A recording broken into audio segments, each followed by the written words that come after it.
एक बार भृगु ऋषि ने जानना चाहा कि ब्रह्मा, विष्णु और महेश में कौन सबसे श्रेष्ठ है। वह बारी बारी से सबके पास गए। ब्रह्मा और महेश ने भृगु को पहचाना तक नहीं, ना ही आदर किया। इसके बाद भृगु विष्णु के यहाँ गए।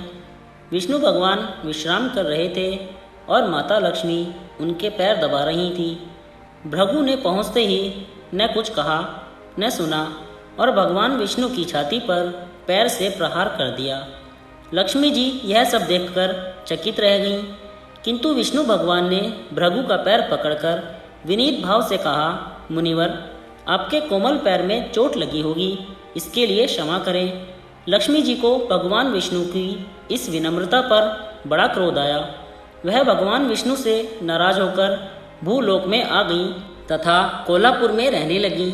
लक्ष्मी जी के चले जाने से विष्णु भगवान को लगा कि उनका श्री और वैभव ही नष्ट हो गया और उनका मन बड़ा अशांत रहने लगा। लक्ष्मी जी को ढूंढने के लिए वह श्रीनिवास के नाम से भूलोक आए। घूमते घूमते वेंकटचल पर्वत क्षेत्र में बकुलामाई के आश्रम में पहुँचे। बकुलामाई ने उनकी बड़ी आवभगत की, उनके आश्रम में ही रहने को कहा। एक दिन जंगल में एक मतवाला हाथी आ गया। आश्रमवासी डरकर इधर उधर भागने लगे। श्रीनिवास ने यह देखा तो धनुष बाण लेकर हाथी का पीछा किया। हाथी डरकर भागा और घने जंगल में अदृश्य हो गया। श्रीनिवास उसका पीछा करते करते थक गए थे। वह एक सरोवर के किनारे वृक्ष की छाया में लेट गए और उन्हें हल्की सी झपकी आ गई। थोड़ी देर में शोर सुनकर वह जागे तो देखा कि 4-6 युवतियां उन्हें घेरे खड़ी है। श्रीनिवास को जागा हुआ देखकर वे डपट कर बोली, यह हमारी राजकुमारी पद्मावती का सुरक्षित उपवन है और यहाँ पुरुषों का आना मना है। तुम यहाँ कैसे और क्यों आए हो? श्रीनिवास कुछ जवाब दें इससे पहले ही उनकी दृष्टि वृक्ष की ओर झांकती राजकुमारी की ओर गई।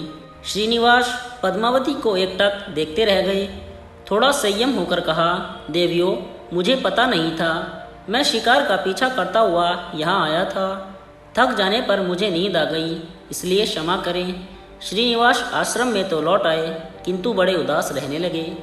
एक दिन बकुलामाई ने बड़े प्यार से उनकी उदासी का कारण पूछा तो श्रीनिवास ने पद्मावती से भेंट होने की सारी कहानी कह सुनाई।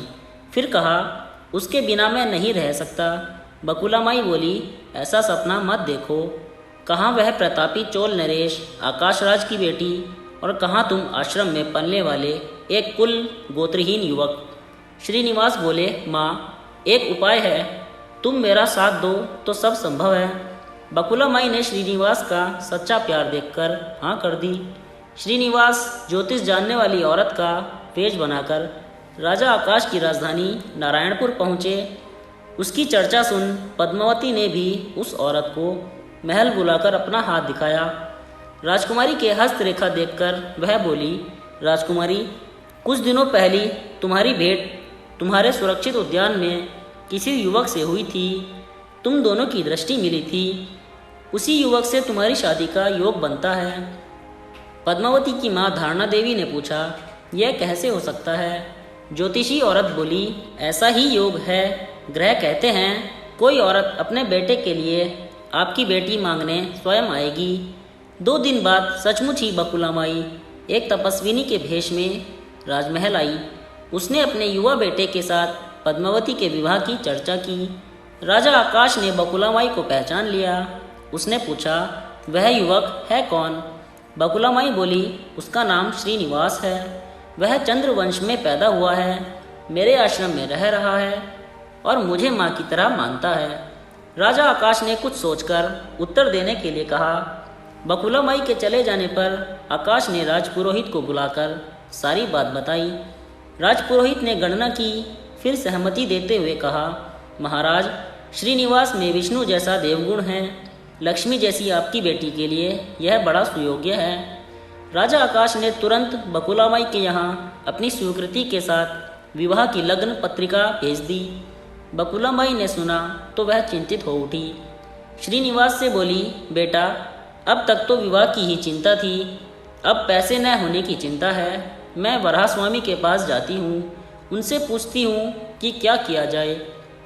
बकुला माई श्रीनिवास को लेकर वराह स्वामी के पास गई और श्रीनिवास के विवाह के लिए धन की समस्या बताई।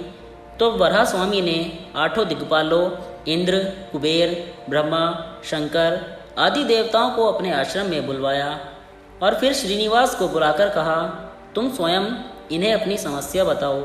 श्रीनिवास ने देवताओं से कहा, मैं चोल नरेश राजा आकाश की बेटी पद्मावती से विवाह करना चाहता हूँ। मेरी हैसियत राजा के अनुरूप नहीं है, मेरे पास धन नहीं है, मैं क्या करूँ। इंद्र ने कुबेर से कहा, कुबेर, इस काम के लिए तुम श्रीनिवास को ऋण दे दो। कुबेर ने कहा, ऋण तो मैं दे दूंगा, पर उसे यह वापस कब और कैसे करेंगे इसका निर्णय होना चाहिए। श्रीनिवास बोले, इसकी चिंता मत कीजिए, कलयुग के अंत तक मैं सब ऋण चुका दूंगा। कुबेर ने स्वीकार कर लिया। सभी देवताओं की साक्षी में श्रीनिवास के ऋण पत्र लिखा गया। उस धन से श्रीनिवास और पद्मावती का विवाह बड़ी धूमधाम से हुआ। तभी नारद ने कोल्हापुर जाकर लक्ष्मी को बताया, विष्णु ने श्रीनिवास के रूप में पद्मावती से विवाह कर लिया है। दोनों वेंकटाचल पर्वत पर रह रहे हैं। यह सुनकर लक्ष्मी जी को बड़ा दुख हुआ। वह सीधे वेंकटाचलम पहुंची। विष्णु जी की सेवा में लगी पद्मावती को भला बुरा कहने लगी। श्रीनिवास, विष्णु रूप मेरे पति हैं, तूने इसके साथ विवाह क्यों किया। दोनों ने वाक युद्ध होने लगा तो श्रीनिवास को बड़ा दुख हुआ। वे पीछे हटे और पत्थर की मूर्ति के रूप में बदल गए। जब दोनों देवियों ने यह देखा तो उन्हें बड़ा दुख हुआ कि श्रीनिवास से अब किसी के ना रहे। इतने में शिला विग्रह से आवाज़ आई, देवियों, मैं इस स्थान पर वेंकटेश्वर स्वामी के नाम से अपने भक्तों का अभीष्ट पूरा करता रहूँगा। उनसे प्राप्त चढ़ावे के धन द्वारा कुबेर के कर्ज का ब्याज चुकाता रहूँगा।